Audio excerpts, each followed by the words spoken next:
Bonjour, mesdames, messieurs, bonjour. Bienvenue à l'Artistique. Ça fait très plaisir de vous retrouver ici après le mois d'août, au cours duquel l'établissement est fermé. Je remercie toute l'équipe de l'Artistique de nous accueillir, de nous avoir accueillis tout au long de l'année et de nous accueillir encore pour la fin de cette programmation de l'Université de l'Océan, qui va continuer jusqu'à la fin du mois de décembre et qui a accompagné et qui accompagne encore l'accueil à Nice de la Conférence des Nations Unies sur l'Océan.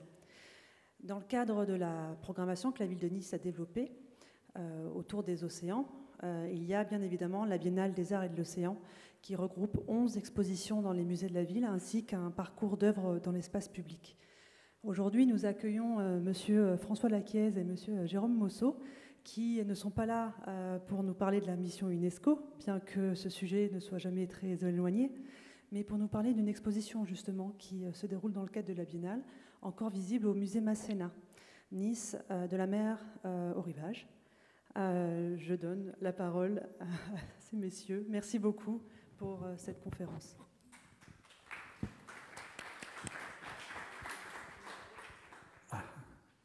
Ça marche, oui. Bonjour, et merci beaucoup d'être venus nombreux à cette petite conférence, présentation plutôt, vous allez voir, parce que nous allons vous montrer beaucoup d'images de l'exposition qui a encore lieu jusqu'à la fin du mois de septembre à la Villa Masséna, comme il a été dit. Alors, je dois commencer peut-être par excuser Jean-Jacques Ayagon, qui est le commissaire de cette exposition. Il avait en principe accepté de venir lui-même le présenter, mais bon, il est retenu en Bretagne, il ne pourra donc pas venir. Il nous a demandé de le remplacer en quelque sorte. Alors, je voudrais tout de suite vous rassurer, nous avons quand même été très, très étroitement associés à cette exposition. En ce qui me concerne, plus particulièrement sur le catalogue, le découpage des thèmes et sur le catalogue. Et Jérôme a été un maître d'œuvre. C'est lui qui a beaucoup travaillé sur la scénographie, sur l'identification des objets exposés. Donc, il est tout à fait à même, je dirais presque autant que monsieur Ayagon, de vous présenter les choix qui ont été faits. Et François, je vous coupe une seconde. On excuse aussi Jean-Pierre Barbero, qui ne pouvait pas être là aujourd'hui, qui est le directeur du musée Masséna et qui a également contribué au commissariat de l'exposition. Alors vous savez que cette exposition s'inscrit bien évidemment dans le cadre de l'UMOC, de la Conférence des Nations Unies sur les océans, mais également dans le cadre de ce qui est devenu une tradition à Nice depuis 2013, je crois. C'est la Biennale des musées de Nice. En 2013 avait été... Pour la première fois, les musées de la ville de Nice avaient été incités à monter une série d'expositions sur un thème commun. Et bon, à tout seigneur, tout honneur, on avait démarré sur Matisse. Ça avait été un grand succès.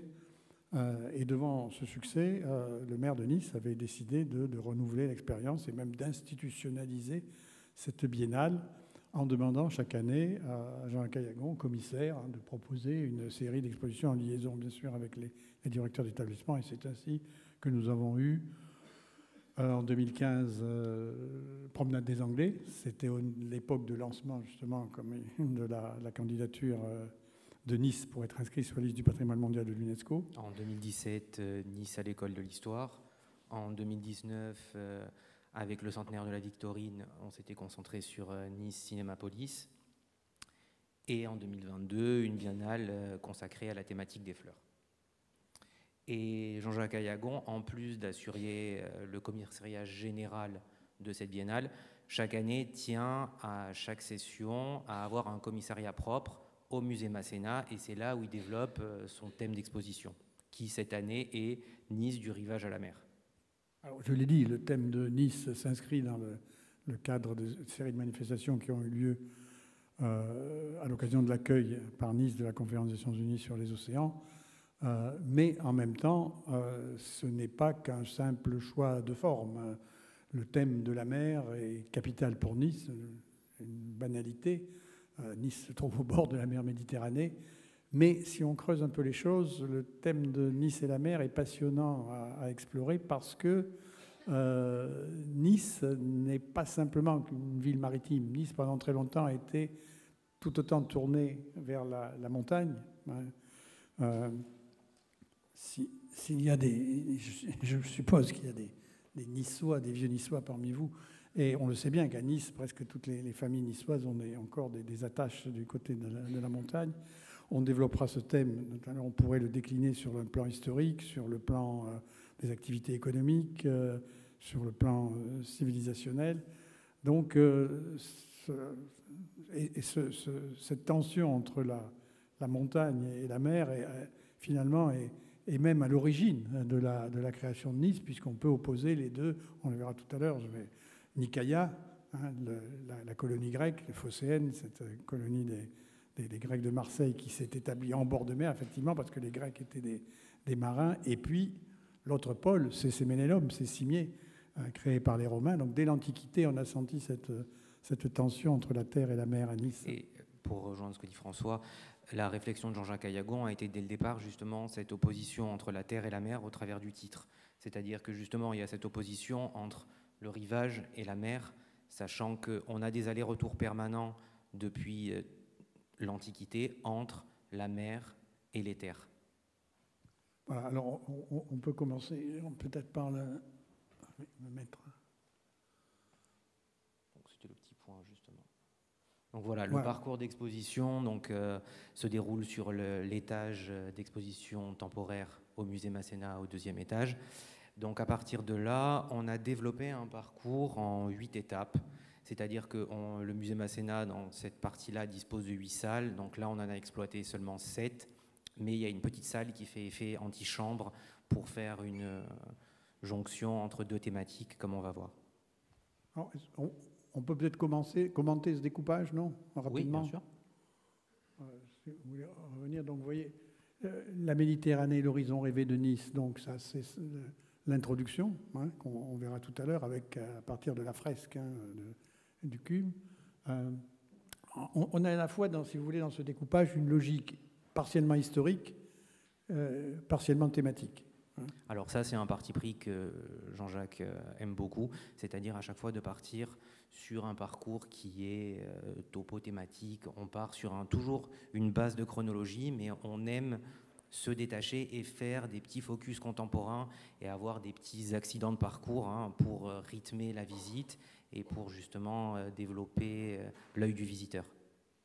Et l'autre tension, c'est peut-être une approche qui est à la fois très factuelle, hein, le port, les constructions, l'histoire, et plus, je dirais, d'ordre de l'imaginaire, du civilisationnel, avec, comme on le voit, les civilisations, la mer et le rivage, objet d'étude, et voilà, la religion. Je crois qu'on approfondira cette thématique de tension en vous présentant les salles les unes après les autres.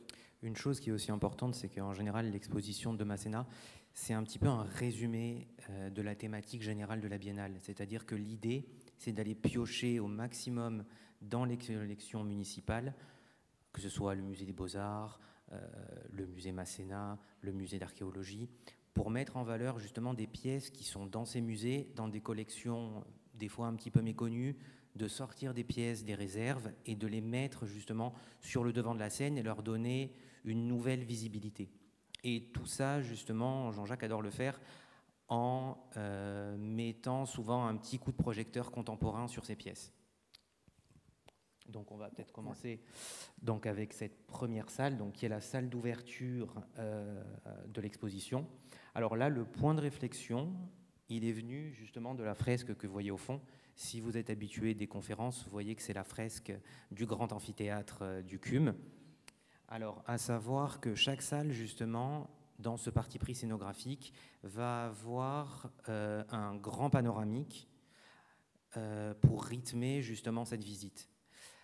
Le parti pris de ce panoramique, c'est pas simplement pour éviter d'emprunter une œuvre, ou c'est souvent que ce sont des œuvres qui ne sont pas soit démontables, soit empruntables. Donc là, on parle de la fresque, mais vous verrez tout à l'heure dans la salle suivante, on a une fresque de Giotto. Enfin, voilà. À chaque fois, le but étant d'avoir une pièce un peu imposante qui permette d'accrocher l'œil du visiteur et de développer le circuit de visite. Alors, cette fresque, c'est une fresque de Jules Ange-Bouchon qui a été réalisée en 1937 au moment de l'inauguration du CUM. Et ça a été vraiment le point de départ de réflexion à la fois de cette exposition et de cette salle, sachant qu'à partir de là, sur cette fresque, si vous voyez un petit peu plus en détail sur cette image, vous avez tout le pourtour méditerranéen qui est représenté, avec des faits historiques, philosophiques. Et tout autour de ce pourtour, vous avez différents éléments. Et à partir de là, on a commencé à construire une réflexion qui était comment raccrocher cette fresque au sujet niçois à proprement dit, et justement comment essayer d'aller piocher dans l'iconographie de cette fresque pour éclairer le sujet sous un angle un peu plus contemporain. Et à partir de là, voilà, on a fait appel à énormément d'œuvres de l'école de Nice. Je vois Macha dans le fond de la salle qui a eu la gentillesse de nous faire accéder à ces fonds et de nous prêter pas mal d'œuvres.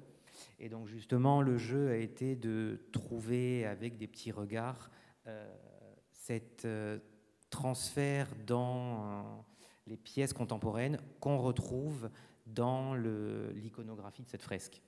Oui, peut-être juste sur cette fresque et sur Bouchon. C'était un Niçois, élève de l'école des arts décoratifs de Nice. Surtout, ce qui est amusant de savoir, c'est qu'il a mis très longtemps à faire cette fresque et il a préparé la réalisation de la fresque par un voyage autour de la Méditerranée pour s'inspirer des paysages, véritablement. Et comme vous le voyez, il a retenu de façon symbolique les grands monuments. On retrouve les pyramides d'Égypte, monuments réels ou des monuments qui n'existent plus, les colonnes d'Hercule pour le détroit de Gibraltar, la Grèce, Rome, des chefs-d'œuvre majeurs. Donc il y a finalement à la fois un grand réalisme et un certain onirisme, puisque ça illustre cette idée de la Méditerranée comme berceau de la civilisation, en quelque sorte. Exactement. Et donc, c'est là où on en revient à cette thématique, où vous pouvez voir aussi qu'on a pu faire appel, juste ici, par exemple. Donc ça, c'est une stèle qui a été retrouvée lors des fouilles de Séménélum. Donc, on a aussi fait appel à des objets antiques pour rappeler la paternité de Nice dans cette histoire grecque et romaine. Et donc ici, juste, je vous refais un petit rappel. On a décidé, c'est pas pour rien qu'on a plusieurs langues qui traduisent le titre de l'exposition. Et là, on en revient au projet de constitution du centre universitaire méditerranéen, dont vous reparlera François, qui est vraiment un projet général d'idéalisation de la Méditerranée en tant que centre de connaissances. Et dans le projet de Paul Valéry, on a des échanges de courriers où sur cette fameuse fresque que je vous ai présentée, on devait avoir à la base la présence de toutes les écritures qui sillonnent le pourtour méditerranéen. Donc du coup, mais le projet a été abandonné, on a seulement une petite inscription en grec qui est juste ici, qui rappelle la stèle épigraphique qui fait le lien. Donc on a voulu effectivement, à partir de là, revenir aux origines de Valéry en faisant ce parti pris dès l'entrée de l'exposition de traduire ce titre en grec, en latin, en arabe, en hébreu. Voilà, donc là c'était vraiment pour rappeler les origines du CUM. Deux mots peut-être sur le projet de Valéry et du CUM. Valéry, je ne vous le présente pas, Paul Valéry, chacun sait, l'un des plus grands poètes et penseurs français du début du XXe siècle, qui a beaucoup réfléchi sur l'idée de civilisation. Vous savez, c'est lui qui est l'auteur de cette phrase célèbre « Nous autres civilisations savons maintenant que nous sommes mortels » après la Première Guerre mondiale. Et cette idée de la Méditerranée l'a passionné, et c'est lui qui véritablement a eu l'idée de choisir Nice pour créer ce centre universitaire méditerranéen, un centre d'études méditerranéennes. Alors, pourquoi ?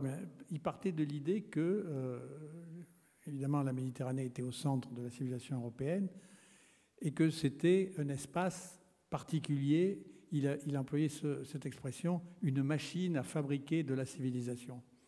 Et le projet du CUM était d'essayer de réfléchir.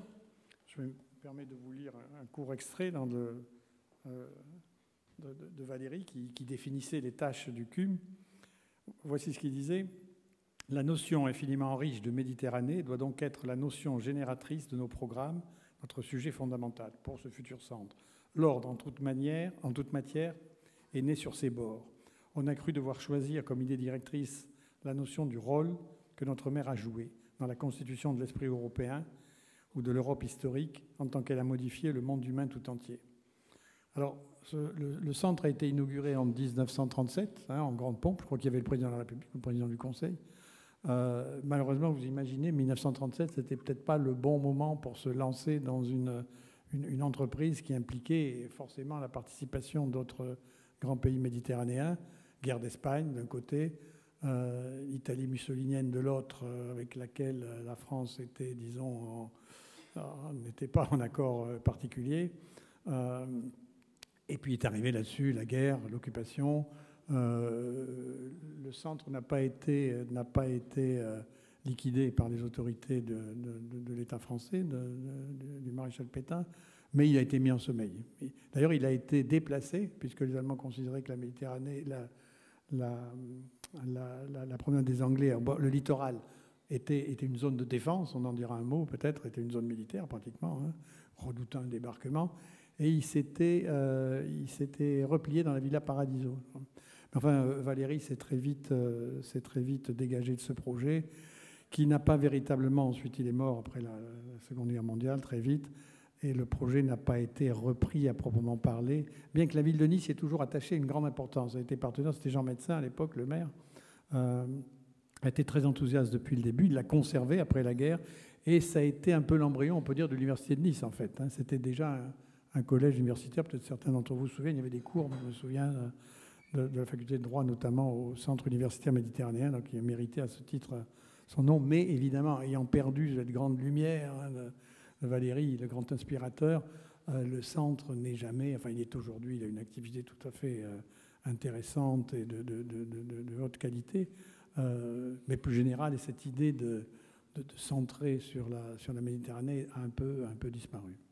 C'est pour ça que l'idée a été ici justement de reprendre ces idéaux de Valéry et de présenter cette Méditerranée comme une machine à produire de la paix, beaucoup plus qu'un affrontement entre les différentes civilisations.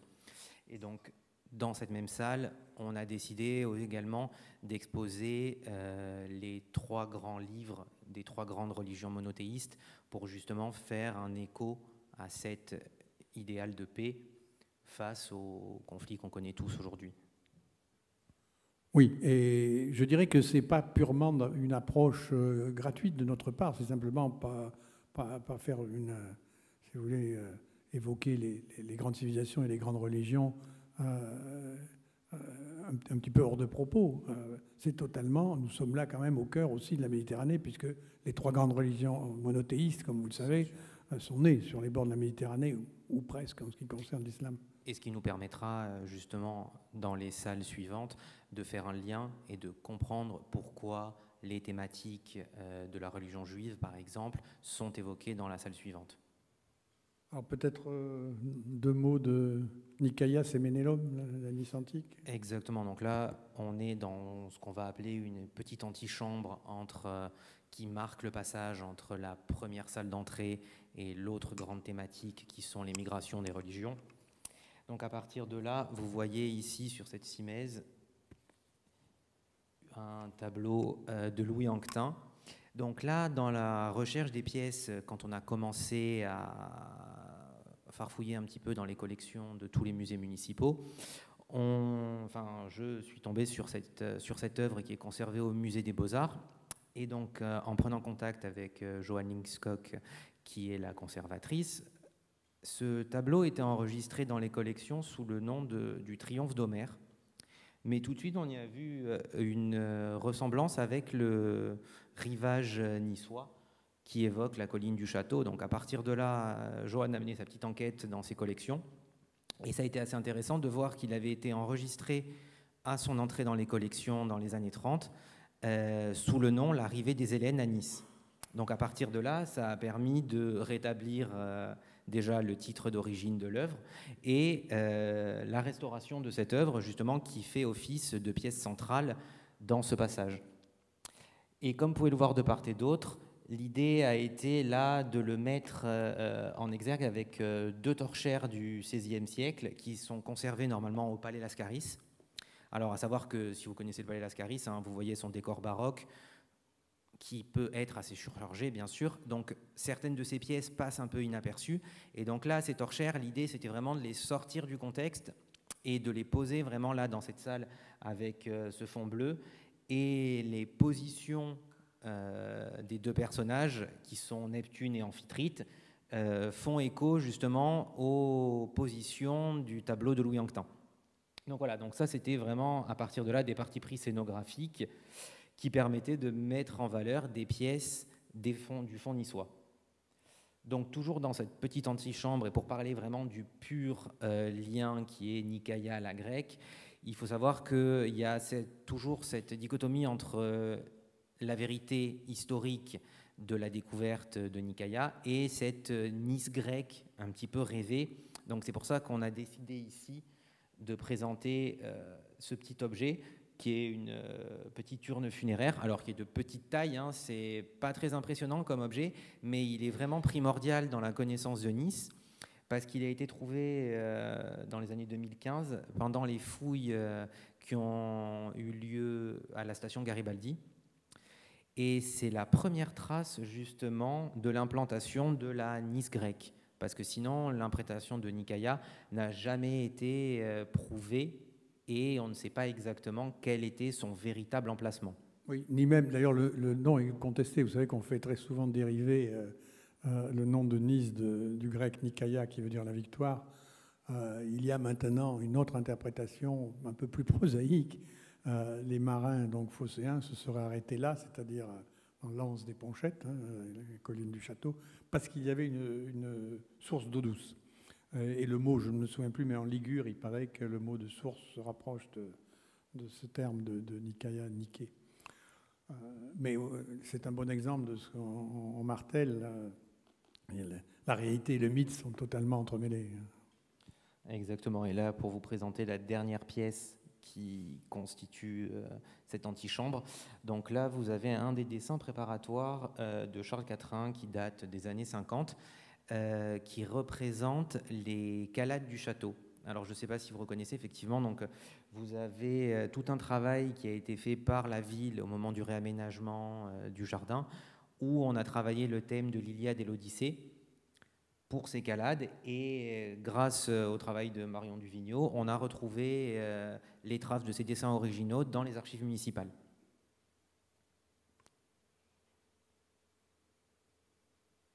Alors on passe sur les religions.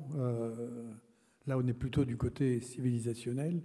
Donc sont évoquées dans cette salle les trois grandes religions à travers un certain nombre de pièces que je vous laisse commenter, peut-être. Alors ici, l'idée vraiment, c'était de comprendre comment on l'a vu depuis les origines grecques, romaines. La Méditerranée a été aussi un vecteur de transfert et un transfert de foi, sachant que les religions ont traversé la Méditerranée. Et donc, avec des pièces qui évoquent ici deux grandes religions principales, hein, qui sont d'abord la religion hébraïque, qu'on peut voir juste ici. Donc là, ce sont des éléments qui sont également conservés au Palais Lascaris d'habitude. Ce sont des panneaux de cuir doré du XVe, XVIe siècle qui représentent des figures bibliques de l'Ancien Testament.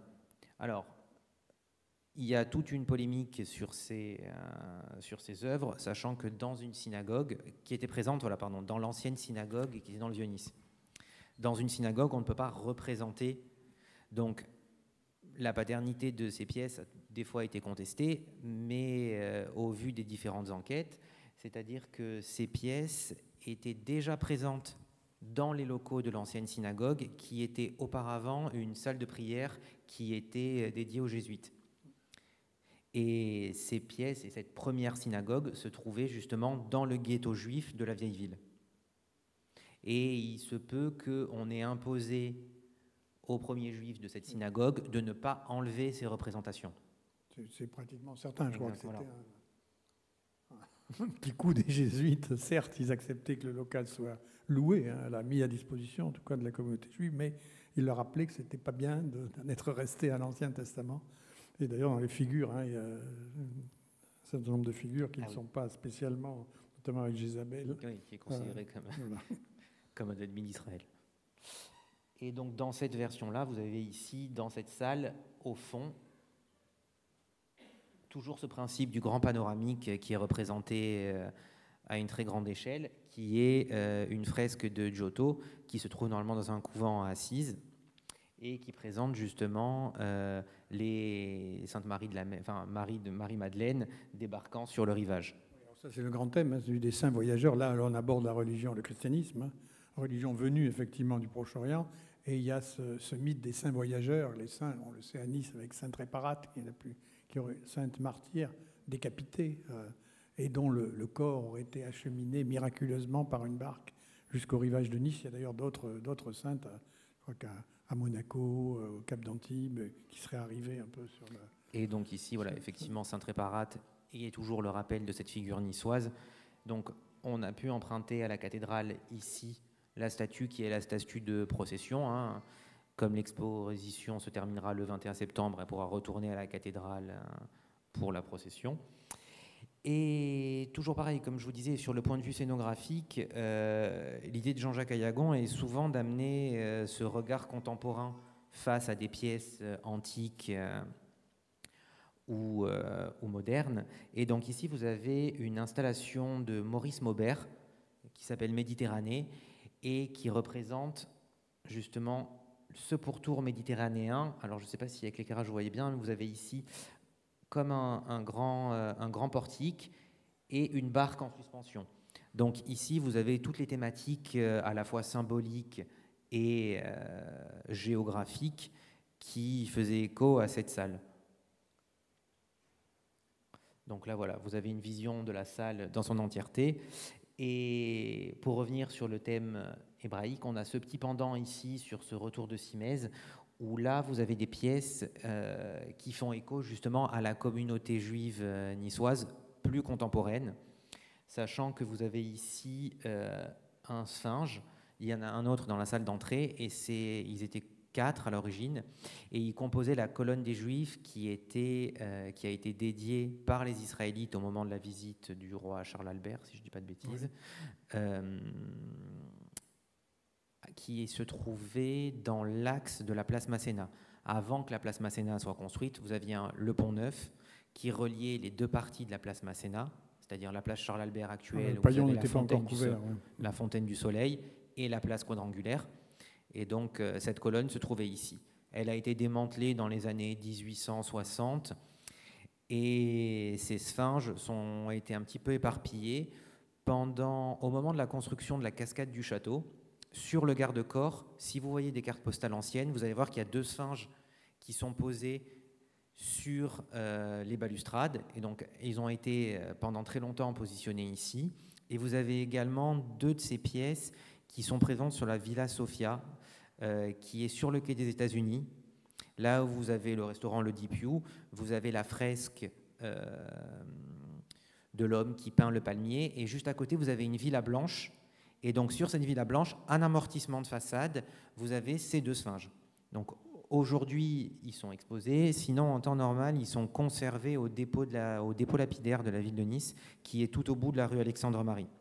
À savoir qu'aujourd'hui, dans ce dépôt lapidaire, il n'y a plus que 2 originaux et 2 moulages, enfin 2 reproductions. Peut-être un mot encore sur la communauté juive de Nice, parce que là, c'est très intéressant. On est bien sûr dans la religion monothéiste, née au Proche-Orient. C'est vrai que les communautés juives, dès l'Antiquité, ont voyagé autour de la Méditerranée. Soit dit, il y a peu de traces de leur présence à Nice à l'époque, mais ils étaient sûrement présents. Mais ce qui est intéressant de regarder, si on fouille l'histoire de cette communauté, c'est que véritablement, elle a été alimentée par l'installation de populations juives qui sont arrivées de certains nombres d'endroits de la Méditerranée au fur et à mesure qu'ils étaient persécutés. Ça a commencé par l'expulsion des Juifs de Rhodes, l'île de Kos, c'est en 1500. Et le duc, à l'époque, ce n'était pas le roi, puisque Nice, vous le savez, faisait partie du duché de Savoie depuis 1348, hein, la dédition qui avait séparé Nice de la Provence et qui l'avait intégré au duché de Savoie. Donc Philibert II de Savoie a décidé de les accueillir. Et ça a continué dans l'histoire. Lorsque les Espagnols ont expulsé en 1669 les Juifs d'Oran, donc la ville d'Algérie qui était aux mains des Espagnols, ils ne les ont pas d'ailleurs tout de suite expulsés, mais en 1669, il y a eu un durcissement de leur politique et ils sont partis. Et chaque fois, la communauté juive a pu négocier avec les autorités de Savoie et Nice leur a ouvert ses portes. Et la dernière vague, ça a été Minorque, la communauté juive de Minorque, qui a été expulsée très tard, en 781. C'est d'ailleurs lors de la conquête française. Les Français ont débarqué à Minorque, s'en sont emparés et ont décidé d'expulser la communauté juive, qui a été accueillie, là encore, par les autorités savoyardes, qui, bon, bien évidemment, il y avait quand même un ghetto. Hein. À l'époque, la différence entre les religions était marquée. C'était qui correspond à la rue Benoît-Bunico d'aujourd'hui. Mais très vite, les Savoyards ont essayé de mettre en place des statuts plutôt libéraux parce qu'ils étaient intéressés, on en reparlera plus tard, par ce que pouvait apporter la communauté juive qui comprenait beaucoup de marchands, qui avaient des contacts autour de la Méditerranée, notamment dans le cadre du développement du port de Nice et du port franc. D'où d'ailleurs ce monument érigé par la communauté juive au souverain savoyard pour les remercier de certaines protections qu'il leur avait accordées.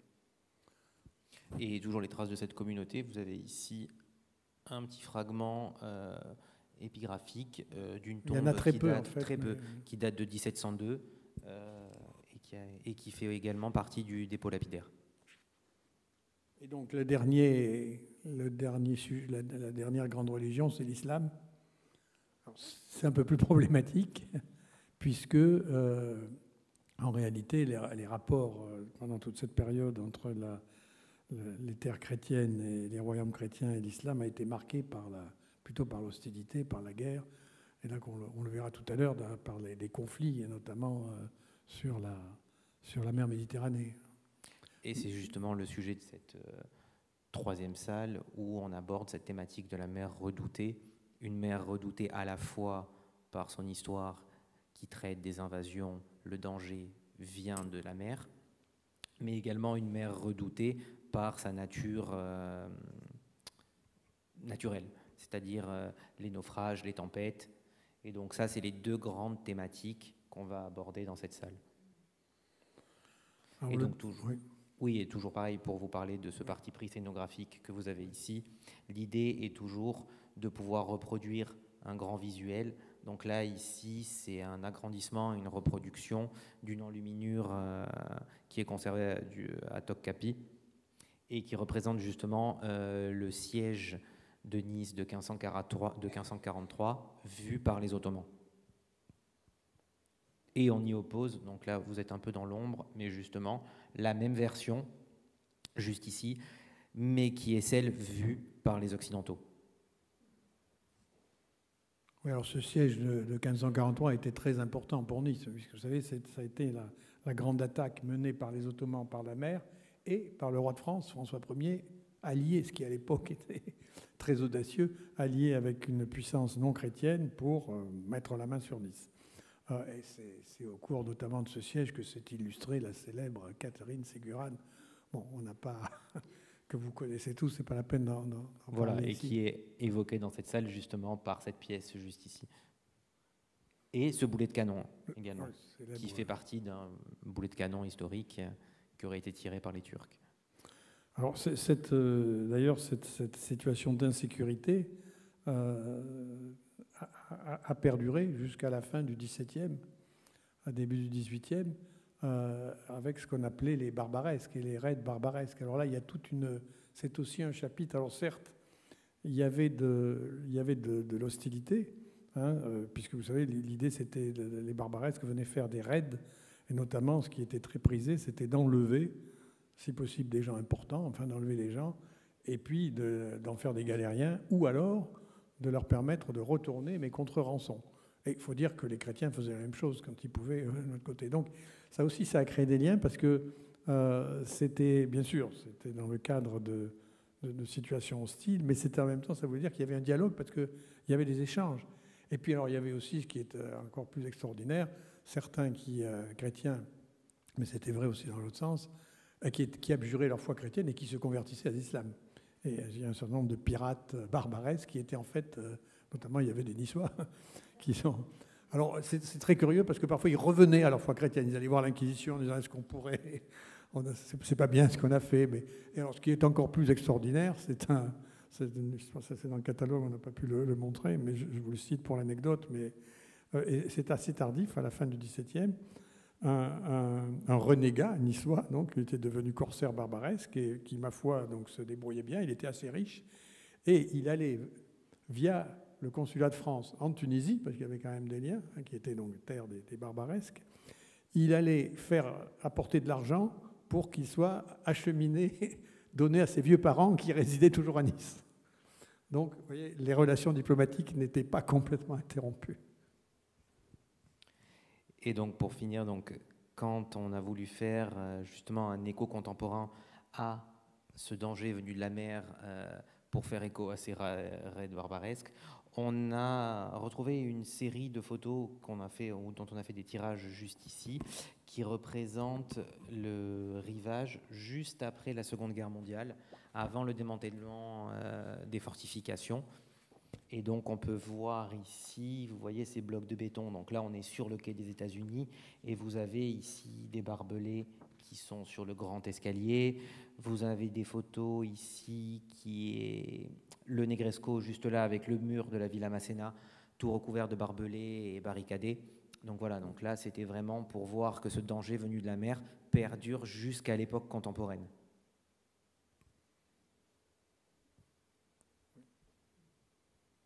Et donc ce qui nous amène à la thématique de la prochaine salle, qui est justement celle de la naissance du port, à savoir que le port de Nice reste un port à petite échelle, et on a voulu justement ici parler de toute son histoire, depuis toutes les réflexions qui ont été menées pour sa construction.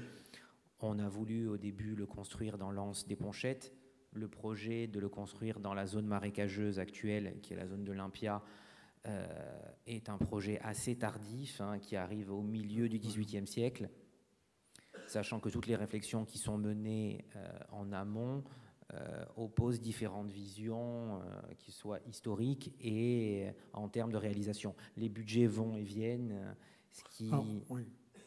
Oui, l'anse des Ponchettes est le port historique de Nice, puisque c'est là que les Grecs, les Phocéens, se sont installés. On voit bien qu'il y a, le géographe appelle ça l'anse des Ponchettes, il y a une petite protection, mais elle n'est pas bien extraordinaire, quand même, il faut reconnaître. Et c'est vrai que dès lors que Nice a pris de l'importance, je vous rappelle que c'était quand même le seul débouché sur la mer des États de Savoie. Donc les ducs de Savoie ont réfléchi à la possibilité de valoriser le port. Et pendant très longtemps, l'anse des Ponchettes a été privilégiée. Bon, c'était parce que le port était déjà là, mais aussi parce qu'il était directement sous la protection de la forteresse de la colline du château. Je vous rappelle que dès que Nice a été intégrée, pas tout de suite d'ailleurs, mais un siècle plus tard, en raison de toutes ces incertitudes, notamment de l'hostilité des Ottomans, les ducs puis les rois de Piémont-Sardaigne ont décidé de fortifier la colline du château.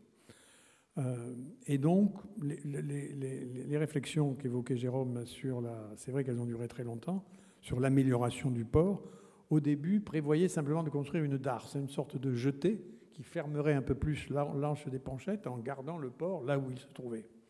Et puis il s'est passé quelque chose de très important au début du XVIIIe siècle, c'est que les Français, cette fois-ci, ont réussi à s'emparer de Nice sous Louis XIV. Ils ne l'ont pas annexé, mais ils ont exigé que Nice devienne ville ouverte, c'est-à-dire que la forteresse soit détruite. Ce qui a été fait en 1706, 1705, 1706. On verra d'ailleurs que ça a eu des effets sur la vocation touristique de Nice, mais ce n'est pas le sujet ici. Ce que ça voulait dire, c'est que la forteresse n'existant plus, cette idée de faire protéger le port par la forteresse a été abandonnée. Et Nice étant ville ouverte, elle n'avait plus à intégrer des préoccupations de défense, si ce n'est la ligne de fort sur les collines qui a été conservée. Donc, c'est là qu'on s'est mis à dire, mais finalement, dans cet endroit Olympia, c'est-à-dire de l'autre côté de la colline du château, c'était une zone assez facile à creuser parce que c'était le paillon, il y avait des bras du paillon là, qui se déversaient dans la mer. C'est une zone de marée, de marécage, assez facile à creuser. Et c'est là qu'après un débat qui a duré effectivement presque un siècle, donc au milieu du XVIIIe, en 1749, les ingénieurs niçois, turinois, célèbre François Michaud, là, qui a construit aussi la galerie des Ponchettes, y a participé, a commencé à faire des plans pour la réalisation d'un nouveau port de Nice, dans quand même un site beaucoup plus protégé du point de vue. Et donc on a retrouvé de nombreux plans de cette époque-là. Et donc juste ici, on ne voit pas très bien, mais donc ça c'est un plan qui est conservé à la bibliothèque de Sessol, qui est celui qui est François sur son catalogue, qui est le premier plan projet de 1750. Et ici, vous avez toute une catégorie de plans aussi qui sont des plans projetés qui ne seront jamais réalisés. Et donc là, vous en avez énormément. Donc ça, c'est des plans qui sont conservés à Turin. Donc là, celui-ci, malheureusement, il n'a pas pu voyager, donc on a dû en faire un fac-similé. Mais du coup, là, vous voyez une représentation d'un port qui n'est pas du tout tel qu'il peut l'être aujourd'hui, hein, ni celui qui a pu être creusé au milieu du XVIIIe. On est vraiment sur un port qui représente un port à l'antique, type Carthage, vraiment un projet un peu rêvé. Hein. Et donc ici, l'idée a été de représenter, si vous reconnaissez, donc ça, ce sont les deux grands palais qui sont de 1844, hein, ce plan, qui entourent l'église du port et qui sont des plans projets qui datent, elles, d'une autre période fondatrice de Nice, hein, qui est celle après l'institution du Concilio d'Ornato. Et l'idée scénographique qu'on peut voir ici était de présenter ces deux palais, qui sont le palais Madbecchi, qui représente les deux grandes façades du port, sur ce côté, cette entrée du port majestueuse qui est un port d'apparat. Et donc, sur ces plans-là, l'église n'était pas encore construite, donc on a décidé de poser à cet emplacement cette œuvre qui représente justement l'église du port. Donc là, on a justement une juxtaposition entre les plans projetés et la réalisation. Peut-être un mot là-dessus. Ce qui est intéressant de noter aussi avec la création du port, ce n'était pas simplement un projet d'aménagement d'un port, c'était un projet d'urbanisme qui dépassait largement le port.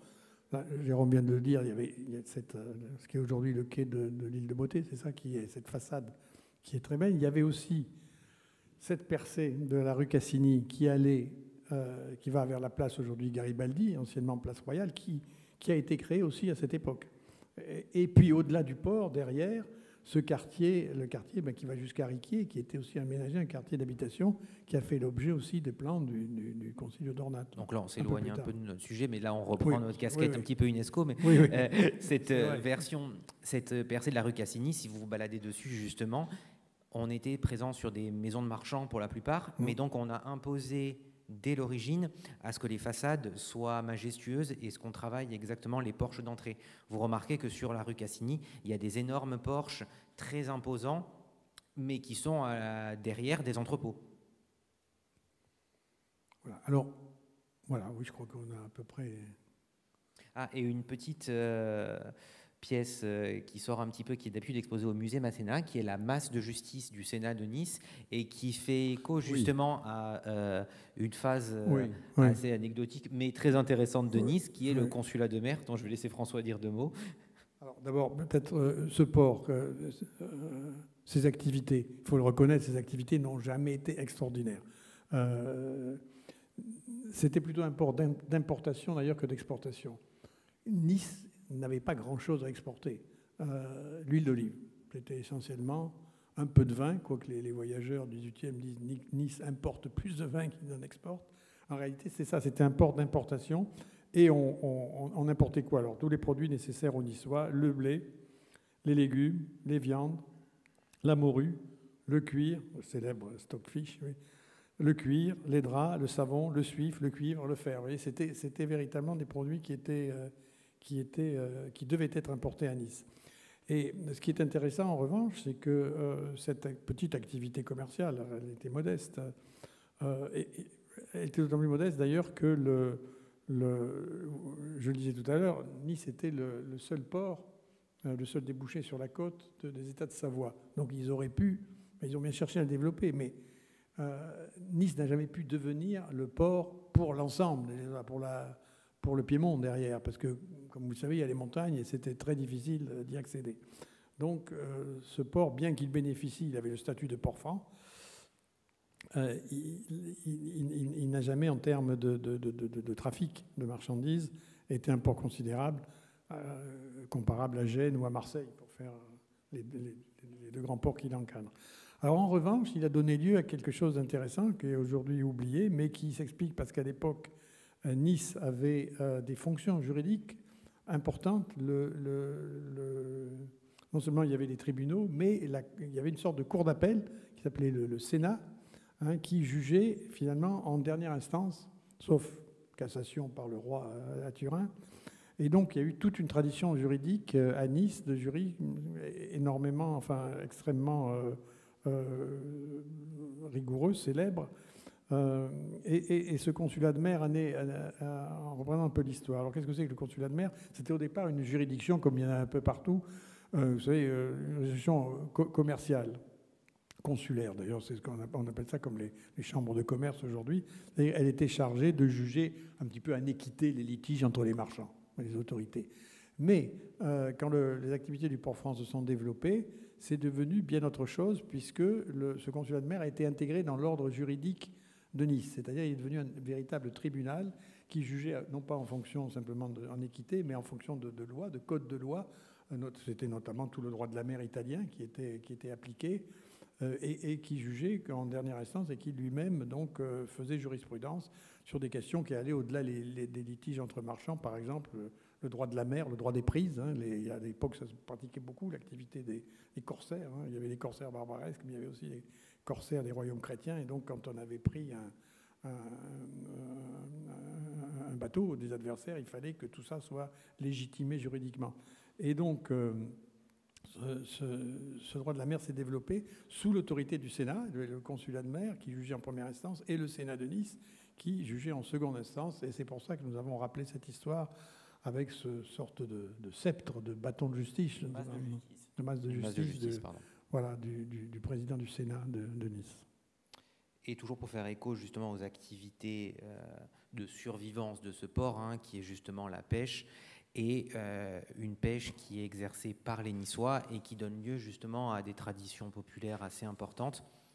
Et donc on a voulu l'évoquer ici au travers de cette partie que vous pouvez voir juste ici, qui sont le trésor de la confrérie des pêcheurs de Saint-Pierre, qui est un trésor du XVIIe siècle, qui est aujourd'hui conservé également au palais Lascaris, et là qui est composé d'un canon d'autel en argent et de toute une série d'ex-voto représentant des petits poissons en argent repoussé. Et donc là, on est vraiment sur cette tradition populaire liée à ce secteur d'activité qui est la pêche, et qu'on évoque également à travers ces œuvres qui représentent l'embrasement de la barque des pêcheurs pour la Saint-Pierre. On a pu également avoir juste ici ces aquarelles qui représentent des engins de pêche, des tridents, des hameçons, qui, elles, sont conservées au musée d'histoire naturelle. Et pour finir, dans cette salle, vous avez toujours cette vision de perspective qui permet de faire la transition avec la salle sur les naturalistes, qui représente ici une mobula, c'est-à-dire une raie géante, qui est une scène de pêche, en fin de compte. Hein. Et ici, sur le petit bandeau que vous avez juste là, on peut lire Initsa pour la représentation. Et cette œuvre, malheureusement, qui est conservée également à la Bibliothèque royale de Turin, n'a pas pu être empruntée parce que beaucoup trop fragile. Elle ne pouvait pas bouger. Ça demande un caisson climatique. Enfin, c'est des choses qui sont très, très complexes. Donc, on a décidé d'en faire un fac-similé à cet emplacement. Et ça nous permet également, avec cette œuvre, d'opposer une vision du XVIe siècle de la mer, où justement ici on représente le diable, la mobula mobular, le diable de Méditerranée. Donc on a encore une vision de la mer qui est vecteur de peur, où les monstres marins sont présents. Et on voulait y opposer justement à cette salle suivante, dans l'axe où vous avez ici une toute petite aquarelle qui représente exactement le même spécimen marin, mais ici sous l'œil des naturalistes du XIXe siècle. où là, la mer devient un véritable objet d'étude et on va essayer de la comprendre et de l'apprivoiser. Et donc dans cette salle, voilà, donc là ici on arrive vraiment dans le 19e avec toute l'école des naturalistes niçois, Jean-Baptiste Vérani, Barla, Fossa. Donc à partir d'ici, on a voulu traiter cette salle vraiment comme un cabinet de curiosité avec la faune et la flore marine. Et on a pu avoir accès également ici à ces aquarelles qui représentent bien sûr des spécimens marins présents en Méditerranée et dans le pourtour niçois. Et ces aquarelles sont d'échelle très imposante. On est sur des aquarelles, celle-ci qui doit faire à peu près 1,80 m quand même. Donc on est vraiment sur des formats hors échelle qu'on peut présenter d'habitude. Et ça a permis aussi, dans le cadre de la biennale, de mettre un coup de projecteur sur les collections du muséum qui ne pouvaient pas être présents dans le parcours des établissements de la biennale. Donc là, vraiment, cette salle lui est consacrée totalement. Et donc là, vous avez ici une petite citation de Jean-Baptiste Vérani qui était également apposée sur cette salle.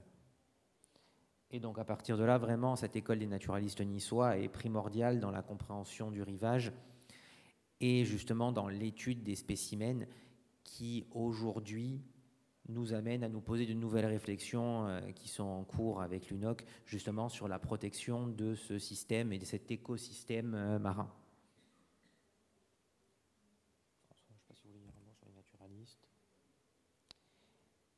Et donc là, on a fait un bond temporel du XVIIIe jusqu'au XIXe siècle, ce qui nous amène justement à l'appréhension de ce rivage sous un autre angle qui est l'angle des loisirs, qui est beaucoup plus notre casquette, et qui est celui justement du développement de la villégiature d'hiver qui a amené à la création de Nice telle qu'on la connaît aujourd'hui. Là, enfin, c'est le grand tournant dans la vocation de Nice. Je disais tout à l'heure, Nice n'a pas pu devenir un grand port, Nice n'a pas pu devenir une plateforme puisque le roi Louis XIV en a fait une ville ouverte et détruit ses fortifications. Donc, en 1706, je rappelle la destruction. Il y a encore eu quelques tensions, quelques guerres, quelques invasions des Espagnols liés aux Français. Mais vers le milieu du XVIIIe siècle, les choses se calment. 1760, le traité de Paris, qui va inaugurer une période de paix relative entre la France et l'Angleterre. Et une nouvelle vocation va naître pour Nice. C'est la vocation de villégiature hivernale. Alors ça a commencé... D'ailleurs, ça semble-t-il, parmi ceux qui ont contribué à faire connaître les agréments du climat niçois, on trouve les officiers de marine britannique, puisque le royaume de Piémont-Sardaigne était toujours proche, plus ou moins lié avec l'Angleterre, et la Royal Navy, la flotte anglaise de guerre, avait obtenu le droit de relâcher Villefranche. Et on a retrouvé des carnets de bord de capitaines de bateaux de la Royal Navy, dont certains Harvey notamment, qui expliquent que Nice, ma foi, c'est pas très beau, que bon, c'est un petit trou, mais the climate makes up for all, c'est-à-dire le climat compense tellement que vraiment ça vaut la peine.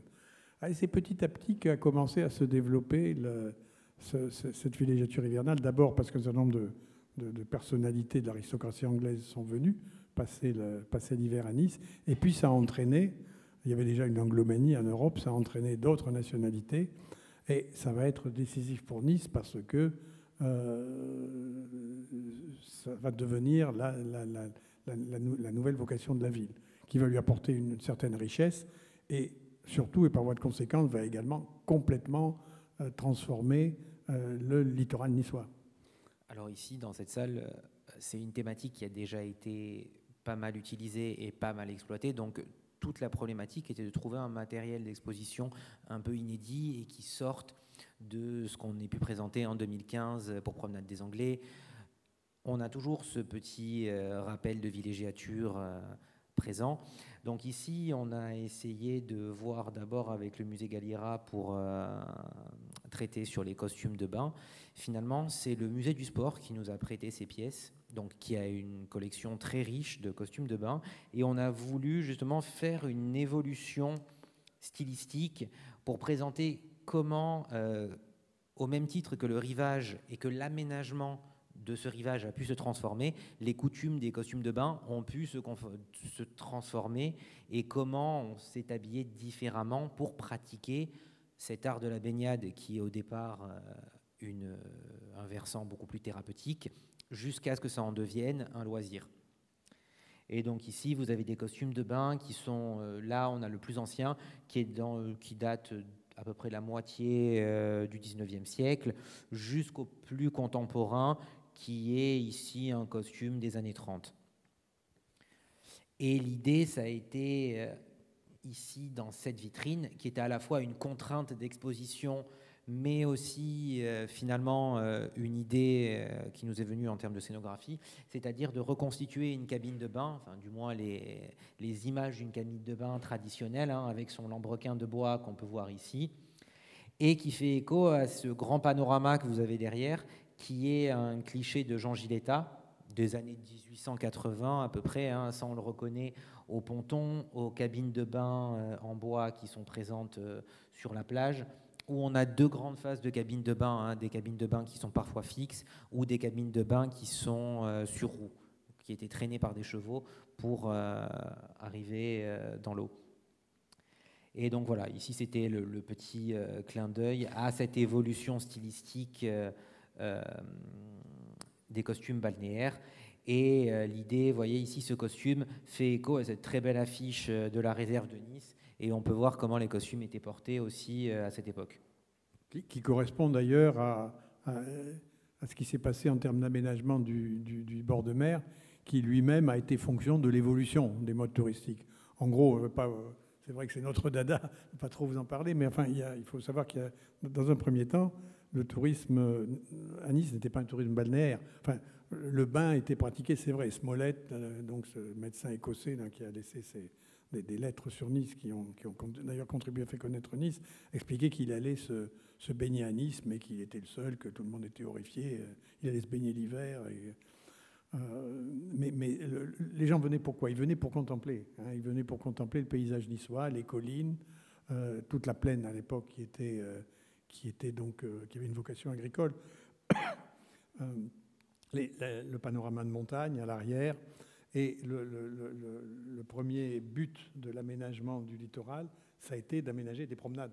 Alors la première, je l'évoquais tout à l'heure, c'est la promenade de la terrasse des Ponchettes. Et puis ensuite, les Anglais eux-mêmes, en 1844, je crois, la promenade des Anglais, le chemin des Anglais d'abord, et ensuite cette promenade des Anglais qui a été... Et puis dans un deuxième temps, est venue ensuite la vague, à proprement parler, du tourisme plus balnéaire qui a commencé dans les années après la Première Guerre mondiale. On dit d'ailleurs que ce sont les soldats américains qui ont mis à la mode, qui eux-mêmes n'avaient pas peur du soleil et de la chaleur, qui n'avaient pas peur de se dévêtir. C'est là que les corps se sont dévêtus.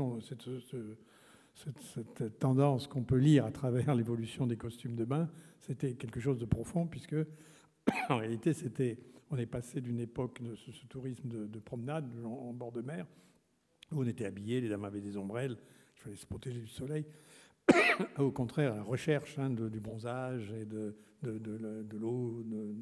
Donc petit à petit, le tourisme d'été à Nice s'est substitué au tourisme d'hiver, et a donc aujourd'hui détermine le visage de la promenade des Anglais avec toute cette série de plages, mais qui n'était pas du tout ça.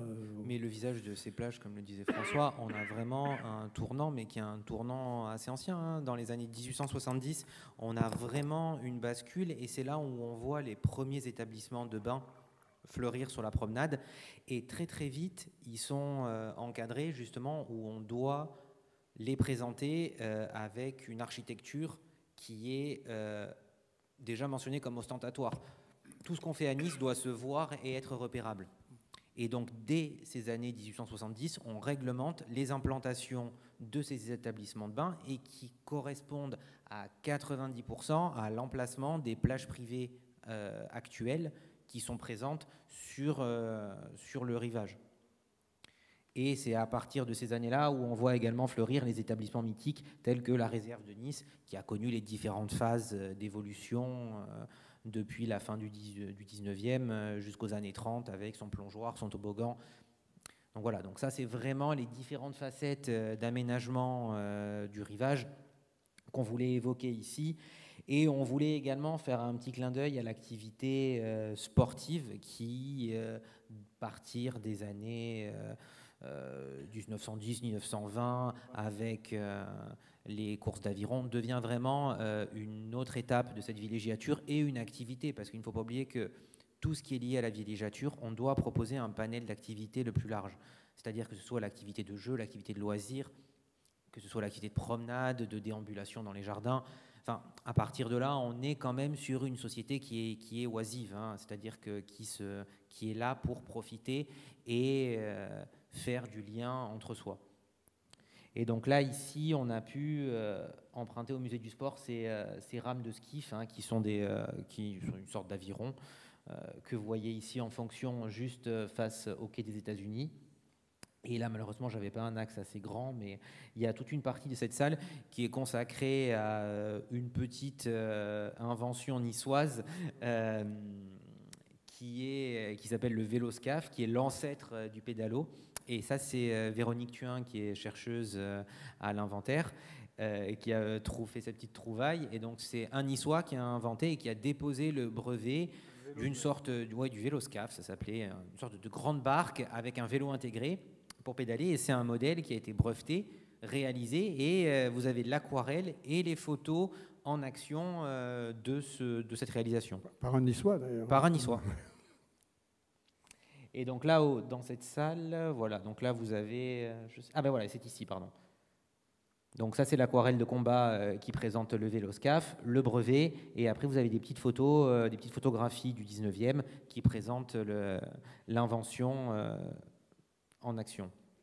Et toujours dans cette salle, vous avez là qui est plus la marotte de Jean-Jacques Ayagon, qui est de faire un contrepoint contemporain toujours avec ces thématiques. Et donc là, vous avez un tableau des années 80 de Jean Clissac qui est conservé au musée d'Art Naïf, qui présente la plage de la promenade bondée de monde, qui fait écho ici aux photographies beaucoup plus contemporaines de Martine Parr, qui, elles, sont conservées au musée de la photographie. Oui, on n'est plus dans la promenade aristocratique. On est dans la démocratisation du rivage. Et donc, pour finir, on aborde la dernière thématique, qui était la thématique la plus compliquée pour nous, qui était la thématique liée à l'UNOC, justement, parce que là, on était sur quelque chose avec un sujet fort et primordial, mais en termes de matériel d'exposition à proprement parler, c'était beaucoup plus complexe. Donc, on a pas mal cherché des idées pour parler justement de cette thématique.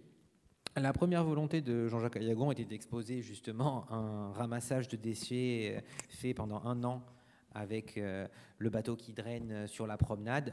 Alors, on avait des contraintes techniques, parce que du coup, exposer des déchets dans un univers muséal, c'était un petit peu complexe. Donc finalement, on a pu parler de cette thématique avec cette œuvre, oui, on peut parler d'œuvre ici, qui est une œuvre qui a été présentée sur un char du carnaval de cette année, de 2025, dont le thème était le roi des océans, et c'était le char consacré au ramassage des déchets. Donc il avait justement 2 grands filins remplis de déchets. Donc là, on a une boule de polystyrène où les déchets sont collés, mais ils ont été lavés et rincés, ce qui fait qu'ils peuvent être exposés dans des conditions muséales. Et on a pu ici présenter quand même l'équivalent d'une journée de ramassage de mégots sur la plage. Donc ça, c'est le soutien de la direction de la propreté qui a pu nous aider à faire cette réalisation. Ils nous ont réalisé un caisson hermétique, ce qui a permis effectivement qu'il n'y ait pas d'odeur ni de problématique de conservation. Et finalement, c'était parfait parce qu'on a pu faire écho avec ces 2 autres photographies de Martine Parr qui montre un petit peu parfois ces excès du tourisme, avec ce touriste qui a un paquet de cigarettes juste là, qui est présent sur la photo, et ça fait d'autant plus écho avec les nouvelles réglementations très récentes qui interdisent de fumer sur les plages aujourd'hui. Alors, si je puis me permettre, Jérôme, il faut citer des chiffres là, parce qu'ils sont quand même impressionnants. Enfin, j'ai rouvert le catalogue. En 2023, 7 tonnes de déchets flottants ont été collectés en mer, entre le 15 juin et le 15 septembre, et près de 600 tonnes dans les corbeilles et sur la plage. Ça fait réfléchir. Les mégots, le nombre de mégots, ils nous avaient cité, je ne me souviens plus. Ouais, c'est colossal aussi. Ouais, Je crois qu'on on a mis dans l'article du catalogue. Avec les mégots. Mais vous voyez, 7 tonnes de déchets flottants, 600 tonnes dans les corbeilles. Et donc là, on est sur les déchets qui sont visibles. Hein. Donc on est loin d'être des experts de la protection de l'air marine ou de quoi que ce soit. Hein, mais l'autre grand danger qui n'est pas présent, et on avait pensé l'évoquer d'une façon, mais finalement ça ne s'est pas fait, c'est tout ce qui est lié à la nature des nanoplastiques et des nanoparticules qui, elles, ne sont pas exposables parce que pas visibles à l'œil nu, même si certains artistes ont travaillé justement sur ces projets avec ces nanoplastiques ramassés en mer. Et il y a des très belles œuvres qui sont présentes. La première cause de pollution, nous disaient nos collègues, oui. La propreté. Et toujours dans cette veine, hein, et là, il faut toujours rattacher ça au sujet niçois. C'est ça qui est compliqué parfois dans le choix des pièces. Donc là, on a pu aussi faire appel à cette vidéo, qui est une vidéo faite par Julie Gauthier, qui est une apnéiste niçoise, champion du monde d'apnée également, qui est une sorte de fable onirique où elle se bat contre un géant de plastique. La vidéo s'appelle Bakélite. Et donc, du coup, elle rentre au niveau de Coco Beach, je ne dis pas de bêtises. Elle s'immerge dans l'eau et justement, elle lutte contre ce géant de plastique qui la terrasse. Et donc, c'était une façon un peu plus poétique d'évoquer justement cette lutte contre la pollution. Et en miroir, sur l'autre côté de la salle, que vous avez juste ici, on a posé une autre vidéo qui est celle de l'apnéiste niçois Guillaume Néry, champion du monde d'apnée, qui lui prend sa première inspiration à Nice, traverse l'ensemble des océans et ressort à Nice. Donc c'était une façon de faire une boucle, de présenter aussi les océans et les fonds océaniques d'une façon un peu plus poétique, et justement de faire écho à la conférence de l'UNOC qui réunit toutes les nations et qui se déroule à Nice. Et la dernière thématique de cette salle, c'était justement tous les dangers, outre la pollution, qui sont liés au changement climatique et qui entraînent des catastrophes. Et donc là, ici, vous avez une série de photographies qui sont très belles et qui ont été prises après la tempête Alex. Et vous avez vraiment l'impression ici, sur des centaines de mètres, d'avoir vraiment une mer de bois. Et c'était assez impressionnant. Et vous avez ici une photographie, là, toujours pareil, traitée en grand panoramique d'entrée de salle, qui était une œuvre de Bruno Bébert, qui lui a photographié ces vagues sur la promenade pendant une dizaine d'années à échelle régulière. Et ça montre l'évolution de ce paysage et des conditions climatiques et les dangers que ça peut avoir. Ce thème du réchauffement climatique qui est très important, notamment un écho avec l'UMOC, est extrêmement difficile à évoquer par des œuvres graphiques ou encore moins en sculpture ou autre. Mais je fais un peu de pub pour ceux que ça intéresse. En revanche, nous l'avons un peu approfondi dans le catalogue en demandant à des spécialistes de nous présenter leurs conclusions là-dessus sur ce que pourrait signifier pour Nice cette augmentation des risques liés au réchauffement climatique et de présenter en même temps les mesures qui sont prises pour y parer. Alors, pour faire le petit point et faire une conclusion sur l'ensemble de l'exposition, toutes les expositions de Jean-Jacques Haïgon donnent lieu à un catalogue.